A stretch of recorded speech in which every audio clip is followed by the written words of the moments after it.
अगर कोई मुझसे पूछे कि टाइटैनिक का डूबना तुम्हारी नज़र में कैसी घटना है, तो मैं उसको बस यही बोलूँगा कि ये इतनी ज़्यादा रहस्यमयी घटना है।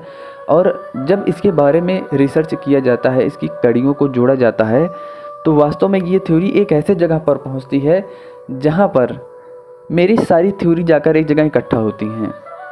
ये कॉन्स्पिरेसी थ्योरी इतनी ज़्यादा डार्क है और इतनी ज़्यादा डीप है कि जब आप इसको समझेंगे तो आपको भी पता चलेगा कि कहीं ना कहीं ये सारी चीज़ें आपको भी प्रभावित कर रही हैं इस समय पर भी। तो टाइटैनिक जो जहाज़ थी वो 1912 में डूबती है। और अब इसमें आप कड़ियों को जोड़ना, 1912 में डूबती है और इसमें 3 लोग बैठे हुए थे। कौन थे वो 3 लोग? तो इसमें 3 बहुत अमीर रसूखदार अरबपति थे, John Jacob Astor four, Benjamin Guggenheim और इसिडोर स्ट्रॉस। ये जो 3 लोग थे ये अमेरिका में फेडरल रिजर्व बैंक के खिलाफ थे।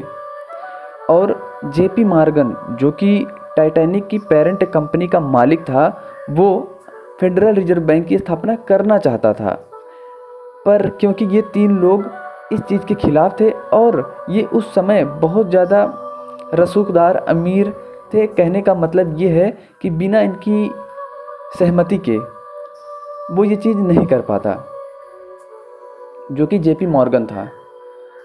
तो अब जेपी मॉर्गन की अगर बात करें तो कुछ थ्योरी ये भी कहती हैं कि इसका जो कनेक्शन है वो रॉथस्चाइल्ड फैमिली से है।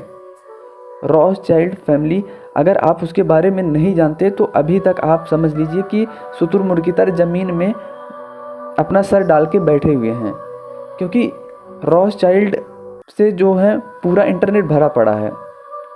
तो ये जो रॉथस्चाइल्ड फैमिली है, इसके बारे में कहा जाता है कि वास्तव में सारी बैंकों का जो कंट्रोल है आज के समय में इसी के पास है।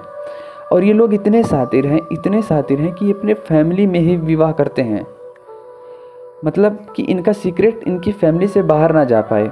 जब मैं कभी इसके बारे में बताऊंगा रॉथस्चाइल्ड फैमिली के बारे में ना, तो आपकी आंखें फटी रह जाएंगी, क्योंकि इनका जो कनेक्शन है वो थ्योरीज के हिसाब से बेफोमेट से भी है। ये लोग उसके रिचुअल परफॉर्म किया करते हैं और बाकायदा उसके सबूत जो है इंटरनेट पर मौजूद भी हैं, और कई सारी थ्योरीज जो हैं सतह पर तैर भी रही हैं। तो इसके ऊपर मैं कभी बाद में आऊँगा, पहले टाइटैनिक के बारे में बात कर लेते हैं। तो ये जो 3 लोग थे ये जो है फेडरल रिजर्व बैंक के अगेंस्ट थे और जेपी मॉर्गन बैंक को स्थापित करना चाहता था। तो कहने का मतलब कि उसके रास्ते में ये तीनों लोग रोड़े बनकर खड़े हुए थे। तो 1900 दशक में जब जेपी मॉर्गन और उसके साथी बैंकर अमेरिका में एक केंद्रीय बैंक बनाना चाहते थे जिसके पास देश की मुद्रा और ब्याज दरों को कंट्रोल करने की पूरी ताकत हो, जिसे आज हम फेडरल रिजर्व के नाम से जानते हैं, तो इसके विरोध में John Jacob ester, Benjamin Guggenheim और इसिडोर स्ट्रॉस जैसे सबसे बड़े अरबपति इस सेंट्रल बैंक के आइडिया के सख्त खिलाफ थे। उनका मानना था कि एक प्राइवेट सेंट्रल बैंक बनने से अमेरिका की पूरी अर्थव्यवस्था और आम जनता का पैसा चुनिंदा बड़े बैंकरों जैसे जेपी मॉर्गन और रॉकफेलर्स के हाथ की कठपुतली बन जाएगा। अब रॉकफेलर और ये जो रॉथस्चाइल्ड हैं, ये दोनों कहीं ना कहीं आप इनको एक तरीके से एक ही तराजू में तौल सकते हो। ये दोनों एक ही समान है। ये दोनों जो फैमिलीज हैं वो कहीं ना कहीं एक ही शक्ति के लिए काम करती हैं। तो ये जो तीनों विरोधी थे इतने अमीर और प्रभावशाली थे कि वे अपनी राजनीतिक पहुंच और पैसे के दम पर अमेरिकी सरकार को इस बैंक को बनाने से रोक सकते थे। तो अब कॉन्स्पिरेसी थ्योरी का दावा है कि जेपी मॉर्गन ने अपने इन 3 बड़े और शक्तिशाली विरोधियों को हमेशा के लिए रास्ते से हटाने के लिए एक खौफनाक जाल बुना। टाइटैनिक का न्योता। मॉर्गन ने इन तीनों अरबपतियों को टाइटैनिक की पहली और ऐतिहासिक यात्रा पर आने के लिए आमंत्रित किया था, इनविटेशन भेजा था। किसने? जेपी मॉर्गन ने इन तीनों लोगों को। अब क्योंकि वो ऐसे तो रास्ते से हटा नहीं सकता था, तो उसने इनविटेशन भेजा ताकि वे सब एक ही जगह पर मौजूद हों। और अब सुनो, उसका ऐन वक्त पर पीछे हटना उसको और भी ज़्यादा संदेह में डालता है, उसके ऊपर और भी ज़्यादा शक की सुइयां उसी की तरफ घूमती हैं। कैसे? खुद जेपी मॉर्गन ने भी इस जहाज़ पर सफ़र करने के लिए अपना टिकट बुक किया था, मतलब कि वो भी इस सफ़र पर जाने वाला था। लेकिन जहाज़ के रवाना होने से ठीक कुछ घंटे पहले उसने अपनी तबीयत खराब होने का बहाना बनाया और यात्रा को रद्द कर दी। और बाद में कुछ लोगों का दावा है कि उन्होंने उसे फ्रांस के एक रिजॉर्ट में अपनी गर्लफ्रेंड के साथ छुट्टियां मनाते देखा था। मतलब तबीयत खराब होने का बहाना बनाया, लेकिन कुछ लोगों का दावा है कि उन्होंने इसको फ्रांस के एक रिजॉर्ट में स्पॉट किया था।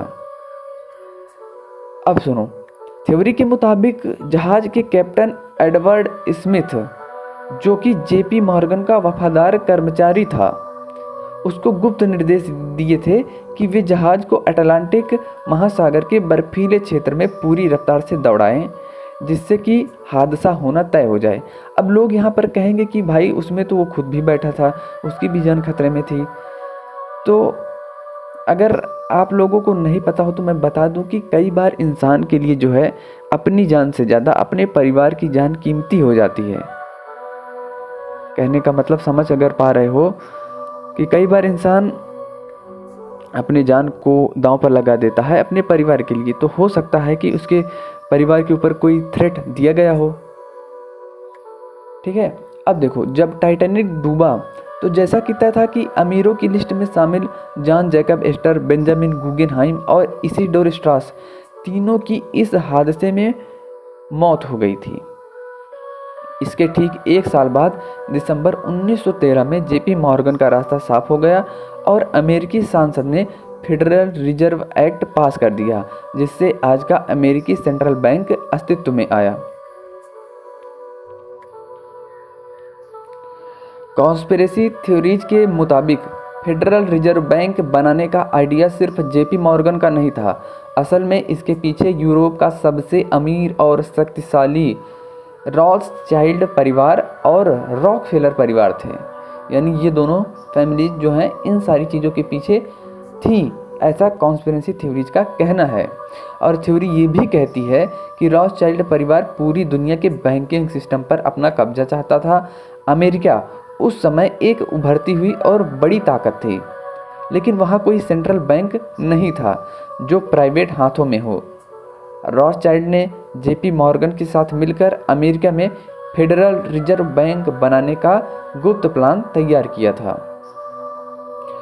तो अगर अब आपको थोड़ी थोड़ी चीज़ें समझ में आ रही हों तो मैं बता दूं कि थ्योरी ऐसी कहती है कि जो टाइटैनिक डूबी थी वो कोई प्राकृतिक घटना नहीं थी या फिर कोई दुर्घटना नहीं थी, बल्कि उसको जानबूझकर अंजाम दिया गया था ताकि ये जो तीनों बड़े बिजनेसमैन थे जो कि फेडरल रिजर्व बैंक के रास्ते में थे, रोड़े बने हुए थे, उनको अपने रास्ते से हटाया जा सके।